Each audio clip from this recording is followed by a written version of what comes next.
Uno de los personajes más interesantes de toda la saga de los Juegos del Hambre es Astrid March, la madre de Katniss. Y es que justamente con la salida de Amanecer en la Cosecha podemos terminar de completar un arco de desarrollo que parece ser muy secundario, pero que de hecho es demasiado político y nos ayuda a entender el desarrollo psicosocial dentro de los distritos, sobre todo para mujeres, y es que a mí en lo personal me encanta, porque incluso el aspecto más pequeño de toda la saga de los Juegos del Hambre, dentro de la pluma de Susan Collins, es un acto político. Nos está contando una historia, nos está hablando de cultura, política e ideología. Bienvenidos una vez más al canal y hoy vamos a analizar cómo la maravillosa Susan Collins sigue desarrollando también el papel histórico de la madre de Katniss, incluso a años luz de que viéramos la primera trilogía. ¿Cómo pasamos de ver la percepción de Katniss a entender un poco más cómo funcionaba la vida de las mujeres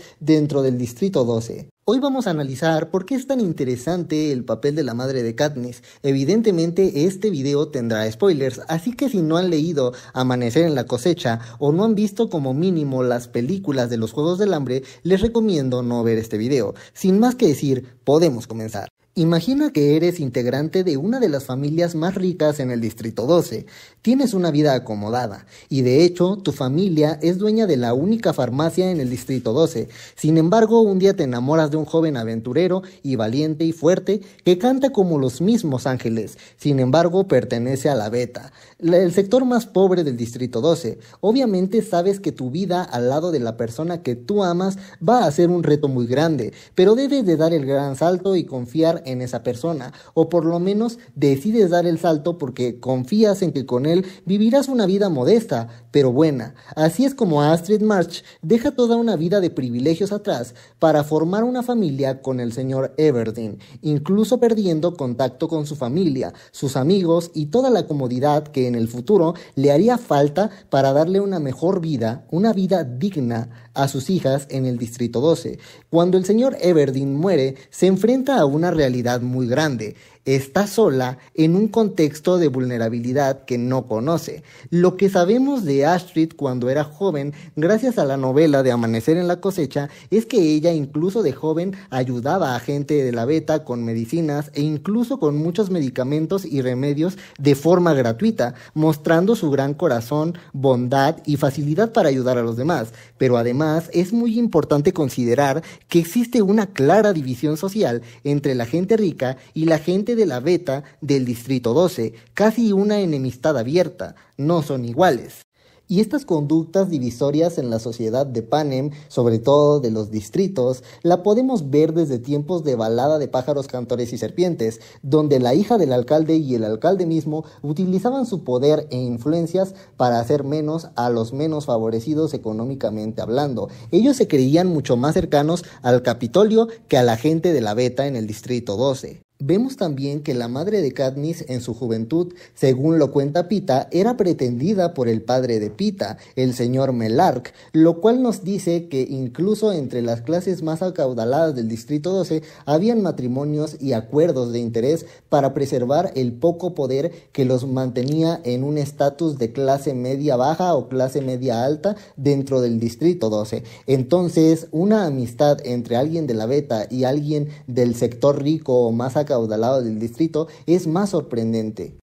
Tener esto en mente es clave para entender la brecha social de clases dentro del Distrito 12 y probablemente nos pueda dar una respuesta indirecta al por qué los familiares de Astrid le dejaron de hablar una vez que ella se casó con alguien de la Beta, y justamente ahí también está la clave del aislamiento que sufre Astrid cuando pierde al señor Everdeen. Y es que cuando el señor Everdeen muere, la vida de Astrid no solo da un cambio de 180 grados en dificultad porque no tiene quien la provea de dinero o de animales que cazaba para subsistir, sino que de hecho, al ser ella alguien que provenía de un entorno acomodado financieramente hablando, nunca se enfrentó sola a un sistema de precariedad total como lo era la Beta.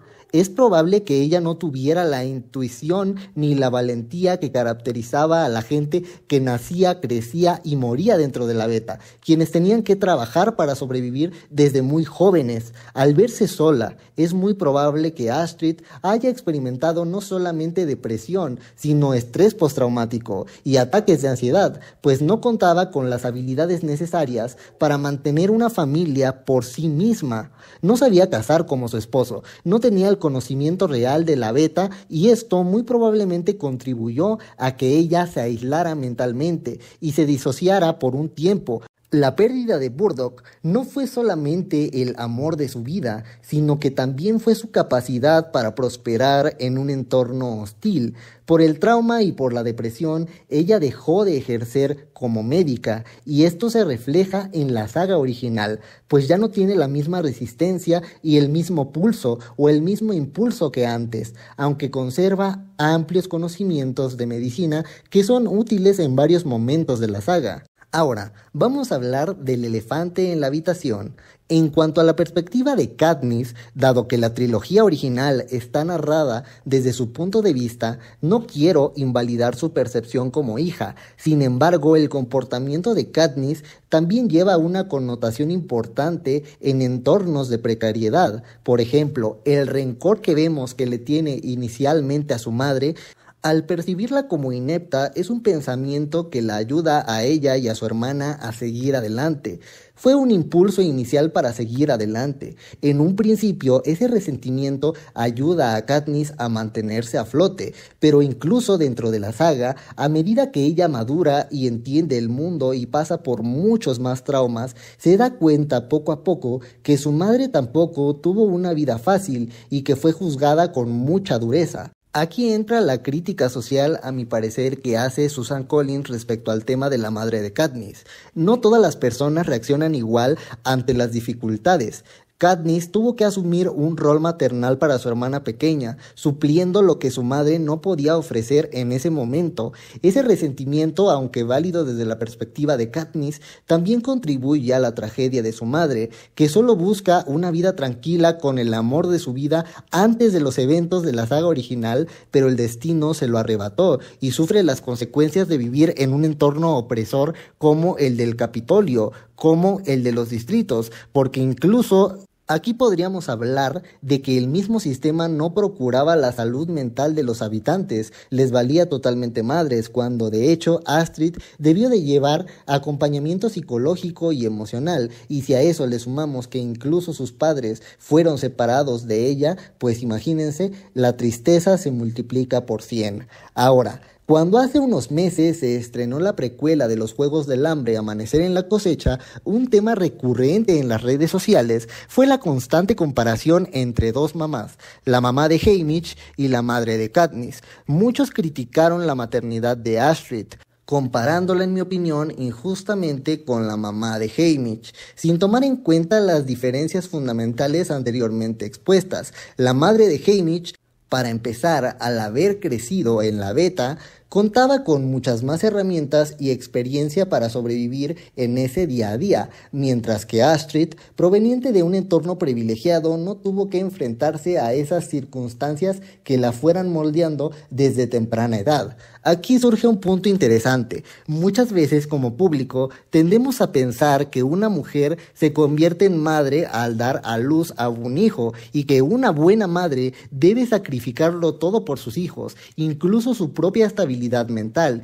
Para mí, esa idea es tóxica y poco realista, pues no en todas las circunstancias podemos reaccionar igual. Astrid vivió un trauma profundo, no solo se enfrentó a la pérdida del amor de su vida, sino que también se encontró sola, sin las herramientas necesarias para mantener a sus hijas, lo que propició un entorno ideal para un trauma, para una depresión, para un colapso. Los personajes de Susan Collins no son personajes perfectos, son personajes muy humanos. En conclusión, razón. Como espectadores a veces carecemos de empatía y no comprendemos que el problema también radica en que es un sistema que no brinda apoyo psicológico ni médico, especialmente en el Distrito 12. Susan Collins, al retratar a Astrid, también destruye el estereotipo de la buena madre, de la madre luchona, y nos muestra lo difícil que es mantener en un sistema opresivo la fachada de buena madre. Esto también nos invita a reflexionar y a entender que no todas las madres son iguales. Hay madres que sí podrán sobreponerse al dolor y hay otras madres que simplemente no.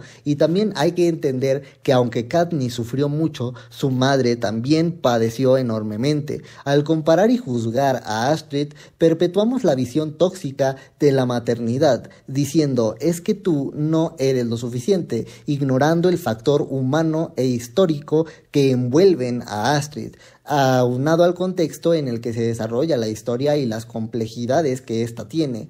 Hasta aquí el video de hoy, espero les haya gustado y si es así, por favor denle me gusta y cuéntenme en los comentarios ustedes qué opinan sobre el personaje de la mamá de Katniss. No olviden suscribirse para más videos de Panem y de los Juegos del Hambre en general y activar la campanita para que YouTube les avise cuando suba un nuevo video. Nos vemos.